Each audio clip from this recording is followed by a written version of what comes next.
Have you ever just stared at a task? A spreadsheet, maybe a pile of laundry, and it feels physically impossible to even start? You know it has to get done, but your brain is just putting up this huge wall. Well, let's talk about that. Because what if I told you that feeling isn't a character flaw? It's actually a biological problem. Yeah, you heard that right. This isn't about you being lazy or not having enough willpower. The science is clear on this. Your brain's entire reward system, that's your dopamine system, it's been hijacked by the world we live in.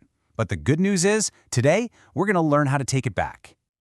All right, so if we're going to fix this thing, we first have to understand what we're up against. What is actually going on inside our heads when we're faced with a task that's, well, boring? Let's pop the hood and take a look. So this condition actually has a name, Dopamine Threshold Dysfunction. And honestly, it's an epidemic.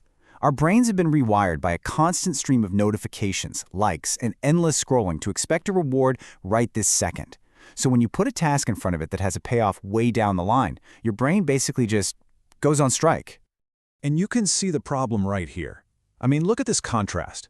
On one side, you've got the high dopamine world our brains are swimming in every day. And on the other, you have the reality of the work that actually moves our lives forward. The thing is, your brain isn't just seeing these as, different options. It's actually experiencing the boring work column as legitimate pain compared to the super easy, feel-good hits from the other side. Okay, so here is the absolute secret to all of this. Most of us think dopamine is that hit of pleasure you get after you achieve something. But that's not the whole story. The real magic, the thing that drives you, is that dopamine is released in anticipation of a reward. So if your brain doesn't expect any kind of reward from filing your expense report, guess what? It's not going to give you the gas to even start the car.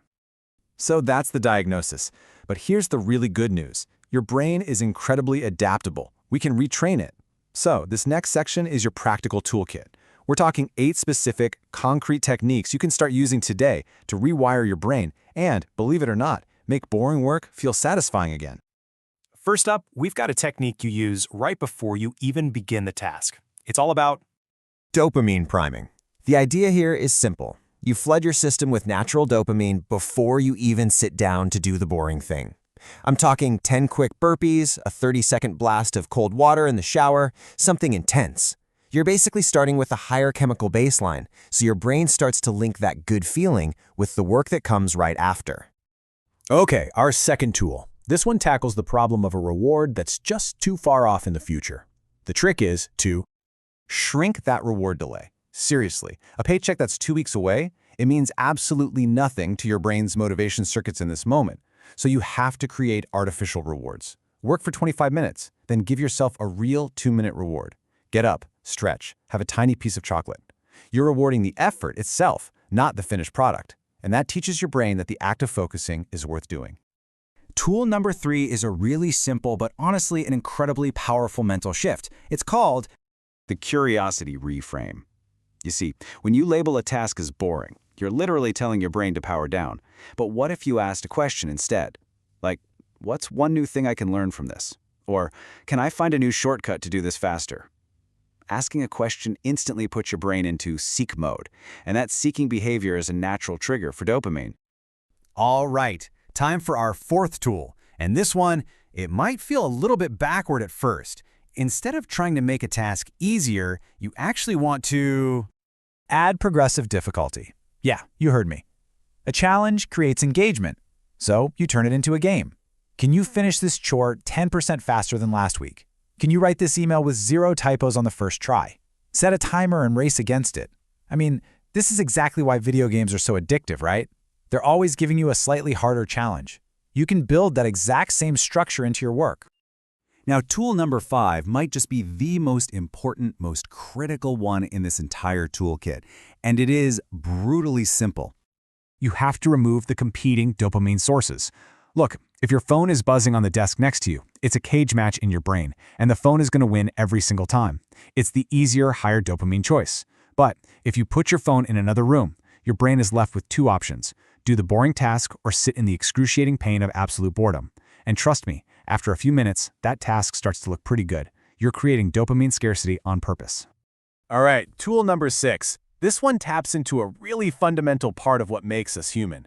We are going to create something called The accountability dopamine hit. Just by telling another person what you're about to do, you instantly create social stakes. Your brain anticipates that little hit of social reward for doing what you said you'd do, and it wants to avoid the social embarrassment of not doing it. Just text a friend, "Hey, I'm going to finish this proposal by 3 p.m. Boom. That simple act gives your brain a totally new reason to care. Okay, on to tool number 7. This is all about creating reinforcement in the moment by learning to Celebrate the micro wins. Seriously, don't wait until the entire project is done to feel good about it. Your brain needs a signal, right now, that what you just did was good. Did you just finish one paragraph? Give yourself a little silent fist pump. Answered a really annoying email? Say yes out loud.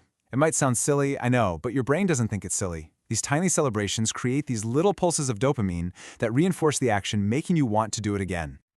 And that brings us to our final tool in the rewiring toolkit. This is a technique where you stack with passive dopamine. This is all about pairing that boring task with something pleasant that doesn't compete for your attention. So if you're doing chores, put on an album you love. Instrumental's usually best. The key here is that the secondary thing has to enhance the experience, not distract from it. You're just bundling the chore with something nice, which makes the whole package way less awful for your brain. So what does this all add up to? Well, it's a journey, and it looks something like this. When you first start using these tools, tasks that felt completely impossible, they become tolerable. Then after a while, what was just tolerable becomes manageable. And eventually, if you stick with it, you'll find that what used to be manageable can actually become genuinely satisfying. The work itself doesn't change, but your brain's entire response to it does. And that, right there, is the ultimate takeaway. The most productive people on Earth, they don't magically love boring work. They've just trained their brains to release dopamine for the effort anyway. The power isn't in changing the tasks you have to do, it's in knowing that you have the ability to fix your own circuitry. And when you fix the circuitry, everything gets easier.